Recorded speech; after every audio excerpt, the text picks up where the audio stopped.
A woman sits alone at a candlelit restaurant, eyes on the empty chair across from her. The waiter approaches and asks gently, "Still waiting, ma'am?" She smiles sadly. She thought it was just another failed date, another reminder that love might never find her again. But when two tiny voices echoed across the room saying, "Our daddy's sorry he's late," her world changed forever. Ella Turner wasn't new to disappointment, but tonight, it felt heavier. She'd promised herself she'd stop trying, stop hoping, stop believing that maybe, just maybe, there was someone out there who'd see her heart for what it was, soft, scarred, but still beating for love. Her best friend, Lila, had set her up on this blind date. "He's kind, responsible, and looking for something real," she'd said. But here Ella was, alone, watching the candle burn lower as the clock ticked past 8:30 p.m. She forced a small laugh, stirring her untouched drink. "Classic me," she whispered. "The one who's easy to cancel on."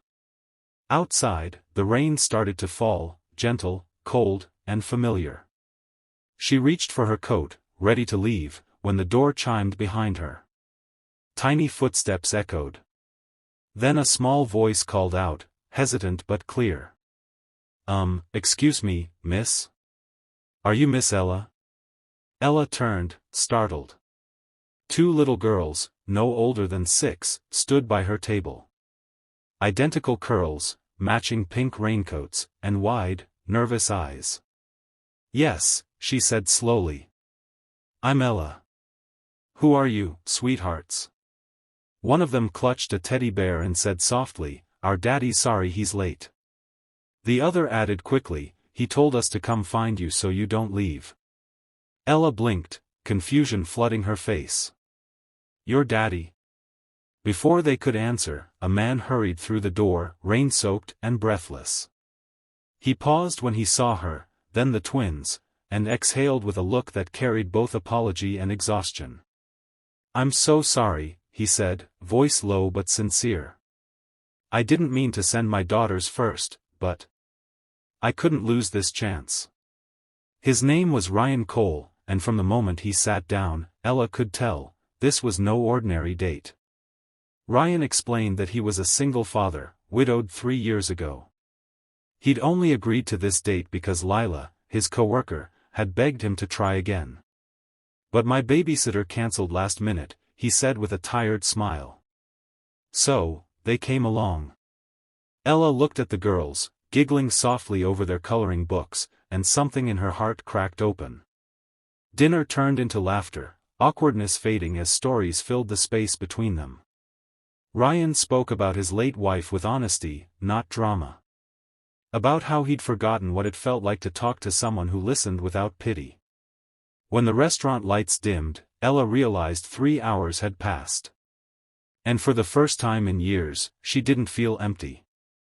As they stepped outside, Ryan asked, "Would you mind seeing us again?" Ella smiled.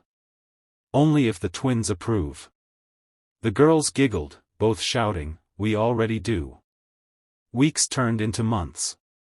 Dinners turned into Sunday picnics, late-night phone calls, and laughter that healed old wounds neither of them had expected to reopen. Ella grew close to the twins, Lily and Rose. She braided their hair, helped with school projects, and slowly became part of their little world. But deep down, she feared one thing: what if Ryan wasn't ready to move on? One evening, Ryan invited Ella over for dinner. The twins had fallen asleep early, leaving them alone in the soft glow of the kitchen light. Ryan seemed quiet, distant almost. "What's wrong?" Ella asked. He hesitated, then handed her an old, sealed envelope. The handwriting was shaky, familiar somehow. "It's from my wife," he said softly. "I found it last year but never opened it until last night." Ella's breath caught as he unfolded the letter.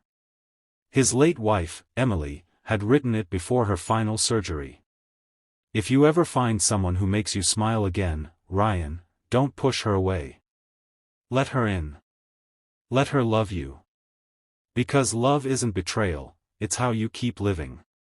Tears filled Ryan's eyes. I think she was talking about you, he whispered. Ella reached across the table, taking his hand. Then let's honor her by living. All of us. He smiled through the tears, a man no longer broken, just beginning again. A year later, at the same restaurant where it all began, Ryan knelt before Ella. The twins ran to her, holding a ring tied to their teddy bear. Miss Ella, they said, will you be our mommy? Ella's tears fell faster than her laughter. Yes, she whispered. 1,000 times yes. Sometimes, love doesn't show up the way we expect it to. Sometimes, it walks in late, carrying a past, holding two tiny hands, and asking for forgiveness.